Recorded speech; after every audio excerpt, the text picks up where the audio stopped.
29 मार्च और 30 मार्च का दिन कन्या राशि के लोगों के लिए कैसा होने वाला है। चलिए सबसे पहले इन 2 दिनों के तिथि, नक्षत्र और योग के बारे में बात कर लेते हैं। देखिए 29 मार्च का जो दिन है ये रविवार का दिन है और शुक्ल पक्ष की एकादशी तिथि रहेगी सुबह तक। अभी जो एकादशी तिथि है ये कामदा एकादशी है। ये 28 तारीख दोपहर से शुरू हुई और 29 तारीख की सुबह 8:30 बजे तक है। तो उदय तिथि के अनुसार जब हम किसी व्रत को देखते हैं तो वो 29 तारीख को ये एकादशी का व्रत पड़ता है।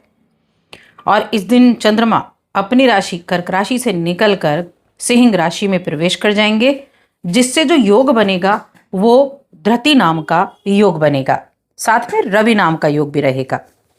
वहीं अगर हम 30 मार्च की बात करें तो सोमवार का दिन है और ये त्रयोदशी तिथि रहेगी शुक्ल पक्ष की।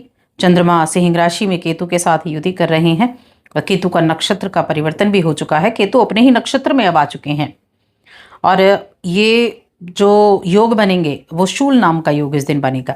ये हो गई हमारी इन 2 दिनों की ग्रहों की स्थिति। अब इनका प्रभाव कैसा रहेगा इसके बारे में जान लेते हैं। दोनों दिनों की हम एक साथ बात करेंगे और ये राशिफल चंद्र राशि पर आधारित है। तो देखिए चंद्रमा जो हैं वो आपके 11वें घर के स्वामी हैं और 11वें से 12वें घर में प्रवेश कर रहे हैं सिंह राशि में, साथ में केतु के साथ भी युति कर रहे हैं। हेल्थ का थोड़ा ध्यान रखना आपको होगा। कई बार हमारा जो बर्ताव होता है ना, मनमौजी हम होते हैं, जो मन किया वो खाया, जो मन किया वो किया। तो मनमौजी बर्ताव अच्छा है लेकिन कई बार सेहत के लिए परेशानी खड़ी कर देता है।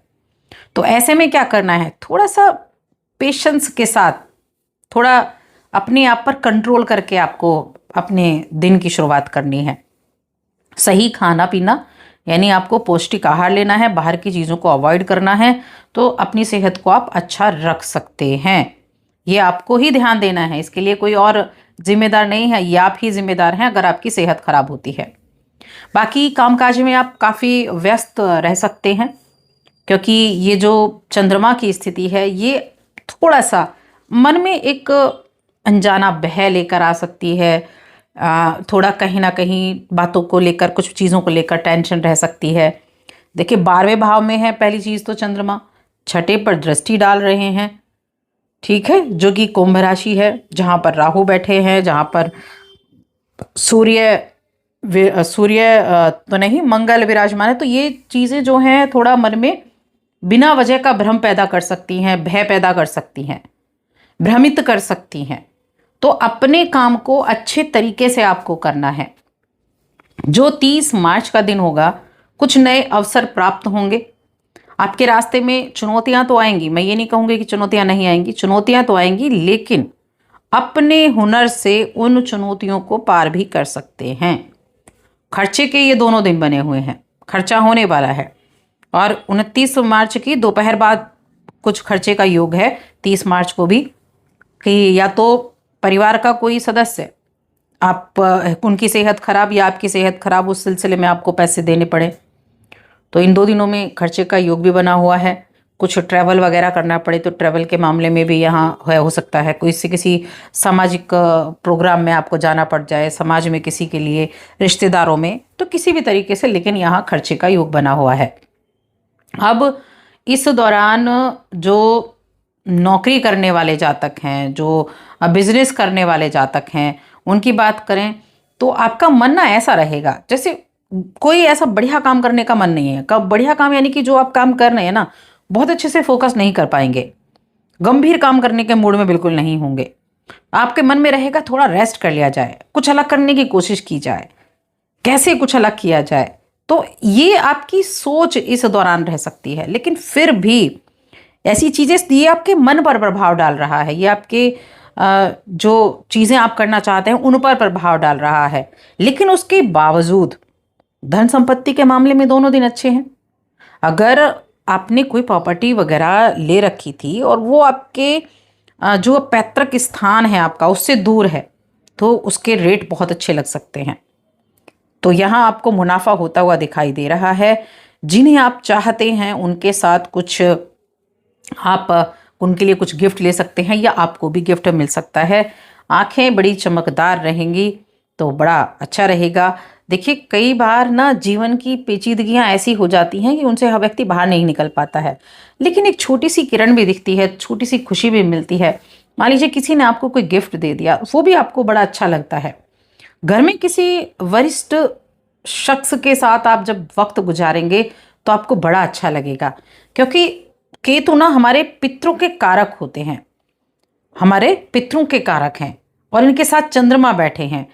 आप अपने घर के बड़े बुजुर्ग के साथ वक्त ज़रूर बिताएं इन 2 दिनों में।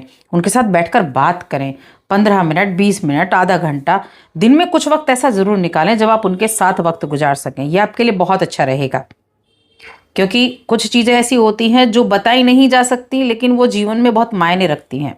कई बार हमारी सोच बहुत छोटी हो जाती है, तो अपनी सोच को बड़ा रखें। किसी भी चीज़ को छोटा ना माने, अपनी सोच को आपको बड़ा रखना होगा। इस दौरान कोई पारिवारिक जीवन में अगर संपत्ति को लेकर झगड़ा चल रहा है, पैतृक संपत्ति को लेकर बहस चल रही है, तो थोड़ा पेशेंस बनाकर रखना है, क्योंकि अगर आपने अपना पेशेंस खोया, धैर्य आपने खोया, तो थोड़ा दिक्कतें हो सकती हैं। ध्यान रखें। इन दिनों में थोड़ा सा आपको अपना जो स्वभाव है ना, वो मैत्रीपूर्ण तरीके से रखना होगा।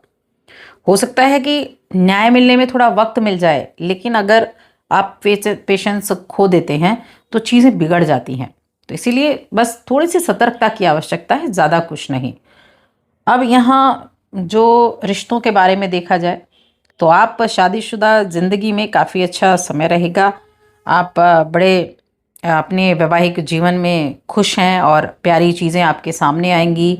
कुछ चीज़ें हैं जो आपको भावुक कर सकती हैं, और कहीं ना कहीं एक दूसरे का सम्मान जब आप करते हैं तो आपके बीच में प्रेम भी बढ़ता है। आंखें आपकी चमकने लगती हैं।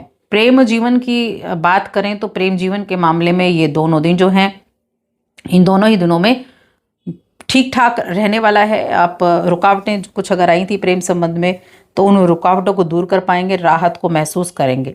अगर आप सिंगल हैं, जीवन साथी की तलाश में हैं, या किसी को अपने दिल की बात बताना चाहते हैं, तो मैं कहूँगी ये दिन अच्छे हैं। इन 2 दिनों में आप अपने दिल की बात उनके सामने रख सकते हैं, क्योंकि इच्छा भी पूरी आपकी हो सकती है। यानी जैसे हमने सावधानियों की बात की ना कि ये सावधानियां रखनी है, वैसे दिन बेहतर भी रहेंगे। सारी चीज़ें एक साथ चलेंगी। ऐसा नहीं पहले आपको परेशानियां आ गई, उसके बाद आपको ठीक रहा। सारी चीज़ें एक के बाद एक ऐसे दिन में घटती रहती हैं। थोड़ा मेडिटेशन वगैरह ज़रूर करें, योगा अभ्यास करना, थोड़ा मेडिटेट करना, ध्यान करना, ये आपको अंदर से मजबूत करेगा। ये जो इमोशनल आप रहेंगे ना, भावुकता रहेगी और भ्रम रहेगा, भय रहेगा, इनको दूर करने का काम करेगा। तो इन कार्यों को ज़रूर करें। तो बस आज की इस वीडियो में इतना ही। वीडियो कैसी लगी कमेंट करके बताएं। जय माता दी।